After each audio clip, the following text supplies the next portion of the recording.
Ok, c'est bon. Le voyant est plus allumé, hein. C'est allumé. Non, mais c'est bon. C'est bon. C'est bon. Donc, du coup, est-ce que vous pourriez déjà vous présenter pour les lecteurs qui ne vous connaîtraient pas encore?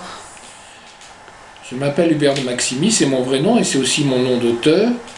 Et j'écris depuis une vingtaine d'années. Enfin, j'écris depuis beaucoup plus longtemps que ça, mais j'ai la chance ou le résultat d'un travail qui conduit à la publication depuis 20 ans. Donc je publie depuis 17 ans, puisque c'est 1999 mes premiers livres. Et c'est ma troisième vie. Ma première a été d'être universitaire au sens où j'étais enseignant à Dauphine et en même temps je travaillais dans des grands groupes comme cadre. Puis ensuite je suis devenu à 37 ans producteur de télévision et réalisateur de films. J'ai réalisé 200 films d'une durée moyenne d'un quart d'heure, donc beaucoup de films d'entreprise, beaucoup de films de vulgarisation scientifique, beaucoup de films médicaux, des génériques de chaînes, des trucs comme ça. J'ai eu beaucoup de plaisir dans l'audiovisuel parce que j'ai toujours été visuel et j'adorais écrire aussi à ce moment-là. Je passais tous mes week-ends à écrire en me faisant engueuler par ma femme parce que j'avais une vie de famille que j'utilisais, que je ne remplissais pas comme je l'aurais dû. Elle a peut-être raison. Et puis, quand j'ai vendu ma boîte de production en 99, 98, je me suis consacré pleinement à l'écriture et j'ai allé au fond des choses à parfois des résultats et j'ai publié mes premiers bouquins chez Albin Michel en 1999. Et depuis, après des vicissitudes diverses, j'en suis à peu près à 20 romans.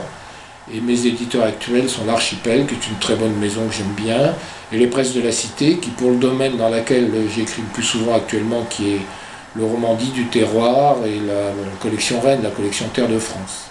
Donc je suis un auteur heureux, un romancier heureux, parce que je suis un romancier plus qu'autre chose. C'est-à-dire quelqu'un qui raconte des histoires et pas son nombril.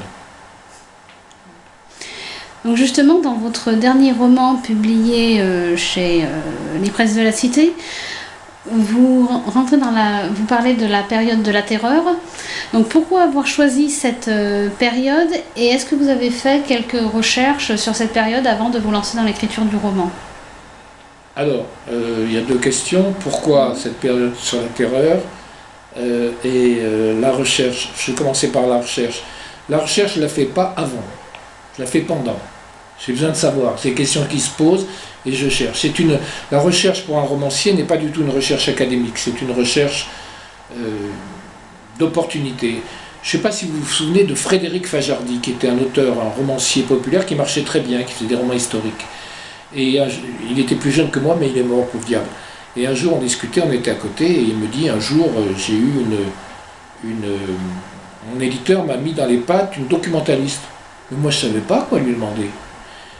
Et je l'ai repris moi-même, et tu vois, un jour, j'ai vu qu'en 1653, la crue de la Seine avait été telle qu'on rentrait en barque dans Notre-Dame de Paris.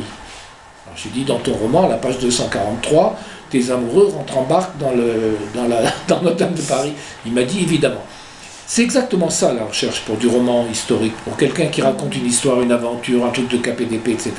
C'est de trouver le détail exact, le détail qui va tout à coup donner une dimension, faire rêver.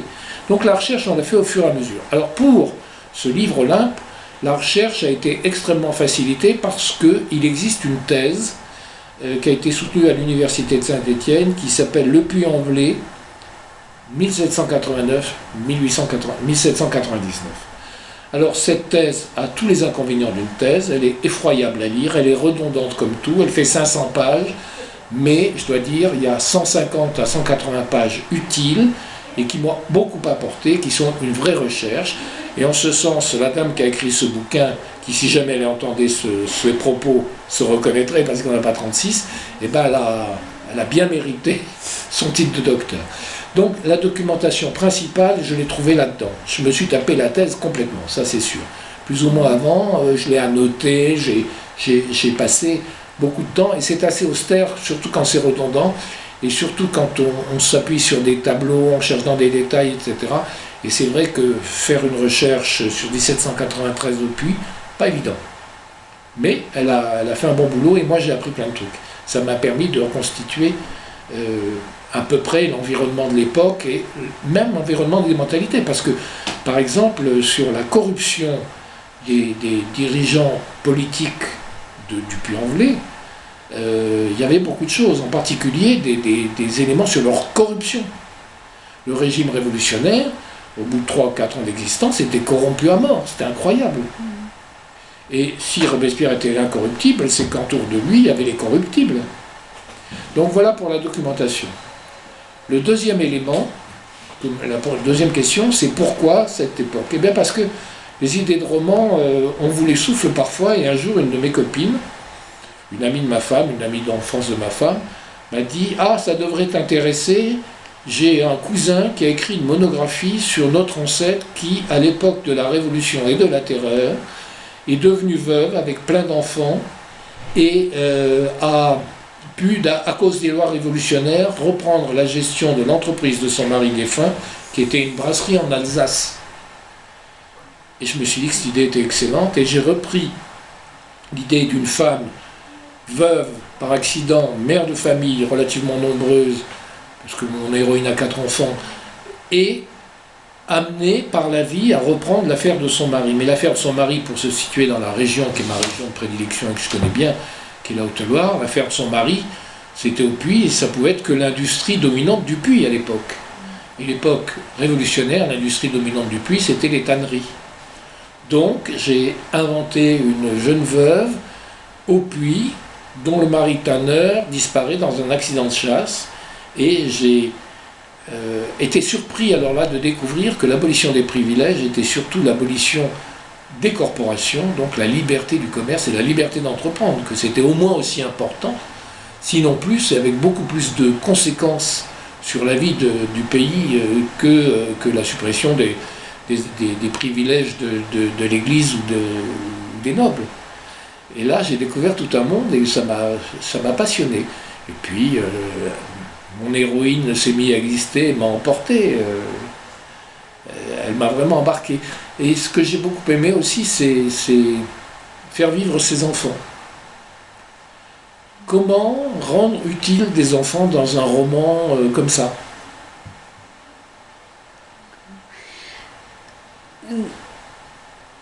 Du coup, le fait que ce soit une femme dans cette époque qui reprenne l'affaire de son mari, enfin, il m'a semblé que ça donnait un côté très féministe au roman.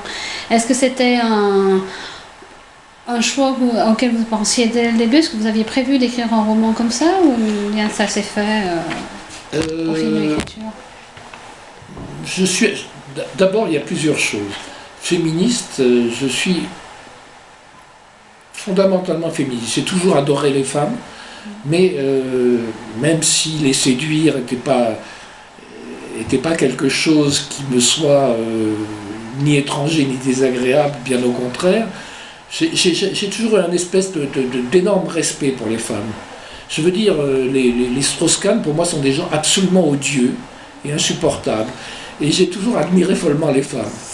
Donc, j'ai toujours eu un grand plaisir. C'était tellement vrai que dans ma vie professionnelle, je ne supportais pas les patrons, sauf quand j'avais des patrons femmes. Ce qui m'est arrivé 1 ou 2 fois. Et quand j'ai écrit Le destin d'Honorine, qui était une structure assez parallèle d'une jeune ambitieuse sans beaucoup de scrupules, qui créait une fabrique de dentelle, Pierrette Fleutiot, qui est une écrivaine très féministe et brillante, vous connaissez le nom, j'imagine, ou peut-être même de son œuvre. Pierrette Fleutiot est une de mes amies. Je l'ai connue par son mari, qui était auteur de polar, comme moi, dans des salons, etc. Et on est devenus très amis, et Pierrette m'avait dit, sur Le destin d'Honorine, tu as écrit un bouquin féministe. Et à mon grand étonnement, 1, c'était vrai, 2, j'aimais faire ça. Et c'est vrai que Olympe est un bouquin féministe et que j'ai pas eu de mal à ce qu'il soit féministe. Et ce qui me flatte énormément, c'est que j'ai plusieurs personnes qui m'ont dit c'est vraiment un bouquin où la femme est psychologiquement une femme. des hommes qui ont voulu écrire sur des femmes ont pris des femmes en héros ou des femmes à la première personne et se sont plantés. Ils ont décrit des mecs. Et Pierrette m'a dit, elle l'a lu, le dernier, la Olympe, elle m'a envoyé un mail qui était merveilleux, et elle m'a dit, quand tu décris les femmes, tu décris vraiment des femmes, ce sont des femmes vivantes. Et ça m'a flatté énormément. Et vraiment, faire un bouquin féministe est une chose qui me plaît. Le prochain qui est en gestation, sur une demande de l'éditeur, sera probablement pas un bouquin qui mettra en valeur ou en vedette une femme, mais un homme, parce que je suis parti sur une autre idée. Mais écrire sur des femmes, je pense que je le referai et que j'adore ça, quoi. C'est le prolongement de mon admiration pour les femmes qui va de ma mère à ma femme en passant par mes filles et petites filles peut-être, mais vraiment pour moi les femmes c'est l'avenir de l'homme. On devrait leur confier les pouvoirs politiques et il y aurait beaucoup moins de guerres. Je sais pas moi, mais les grandes femmes politiques de l'histoire, ce sont des reines, hein, c'est Catherine de Russie, c'est Élisabeth Ier, ça n'a pas été des guerrières forcenées, ça a été, pour leur époque, elles étaient plutôt sages. Et j'attends avec beaucoup de curiosité de voir ce que donnera après un président des États-Unis réputé être noir, alors qu'il est métis, il est autant blanc que noir, mais voir arriver à la présidence des États-Unis ce que j'espère une femme, ça m'intéresse énormément, ça m'intéresse beaucoup. Et les femmes peuvent être très dures et très solides. Thatcher qui était antipathique ou la chancelière allemande qui est beaucoup moins antipathique, qui est beaucoup plus intéressante à mon avis, sont des femmes politiques brillantes qui ont fait évoluer, qui ont modifié la face du monde, hein, de leur façon. Et c'est vrai. Donc les femmes, pour moi, vraiment, je suis féministe dans l'âme, c'est-à-dire pas volontairement. Je ne fais pas exprès. Du coup, on distingue deux parties dans votre roman. Alors, sans révéler l'intrigue, ce qui est assez compliqué, mais enfin, comment s'est déroulée l'écriture de ce roman avec ces deux parties très distinctes, avec cette première partie justement où on voit cette femme qui monte qui essaye en tout cas de reprendre l'affaire de son mari. Et cette deuxième partie où finalement tout va, les catastrophes s'enchaînent pour elle finalement. Alors, d'abord, si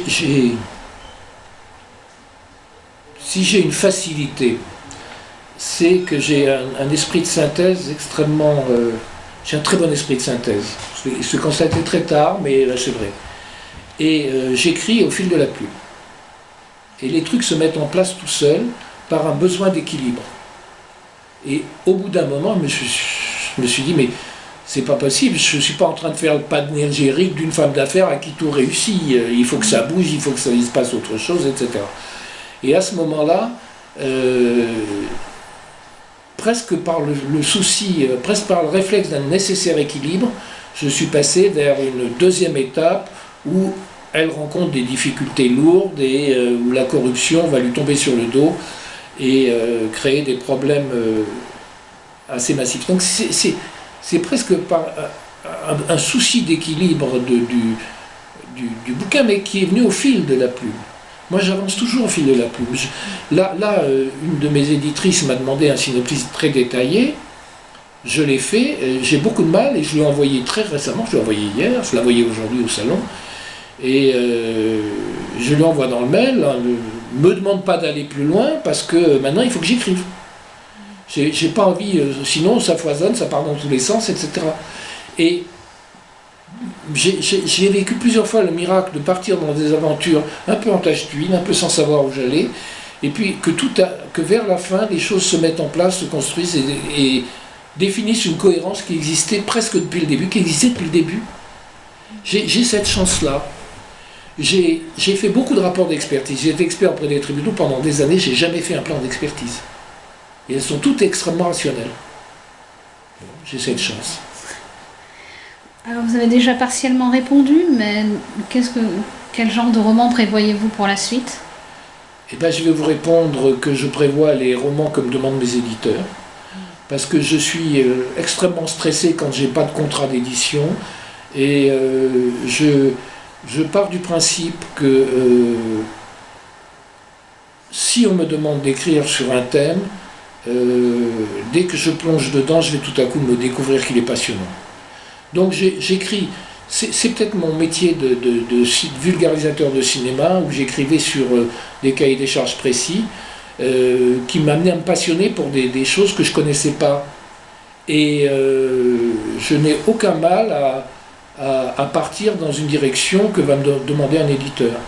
Récemment, un éditeur m'a dit « Le roman du terroir, c'est bien, vous avez fait du polar aussi, croisez les deux domaines. » Et là, je lui ai émis des idées, il est parti là-dessus, il m'a dit « Écrivez-moi 100 pages et on verra. » Je lui ai écrit les 100 pages et là, on verra, je ne sais pas encore. Mais j'ai pas de mal à entrer là-dedans. Et pour vous donner une idée, le roman du terroir, moi je faisais que du polar historique. J'ai rencontré un éditeur qui m'a dit « Bon, je vous ai écouté, faites-moi un roman du terroir, faites-moi un synopsis d'un roman du terroir, et si il me convient, je vous signe un contrat. » C'était une époque où j'avais des problèmes d'éditeurs, parce que j'avais des petits éditeurs qui avaient déposé le bilan, des choses comme ça. Et quand il m'a dit ça, je suis sorti très désorienté.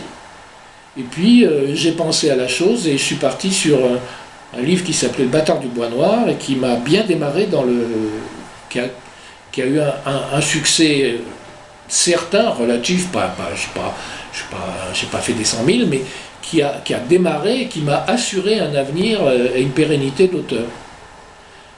Bon, on me donne une contrainte, je rentre dedans, je n'ai pas trop de mal, même si j'ai envie de faire autre chose parfois. Bien, merci beaucoup. Est-ce que vous souhaitez ajouter quelque chose que je ne vous aurais pas demandé et que vous souhaiteriez ajouter pour conclure? Je voudrais simplement dire qu'il y a deux races d'auteurs. Il y a des écrivains, c'est-à-dire des gens qui font des livres qui sont ou sévères ou importants ou rien du tout. On dit qu'un politicien qui fait écrire un livre par un nègre est un écrivain, mais on dit aussi que Victor Hugo est un écrivain. Donc j'aime pas le mot d'écrivain parce qu'il est ou trop grand ou trop petit. En revanche, je pense que jamais quelqu'un ne pourra se découvrir romancier comme ça du jour au lendemain pour se valoriser sur un média comme le font les politiciens. Et je suis fier d'être un raconteur d'histoire et d'inventer des histoires. Et malgré cela, je dirais que tout roman est quand même autobiographique, même Les Trois Mousquetaires d'Alexandre Dumas. Merci beaucoup.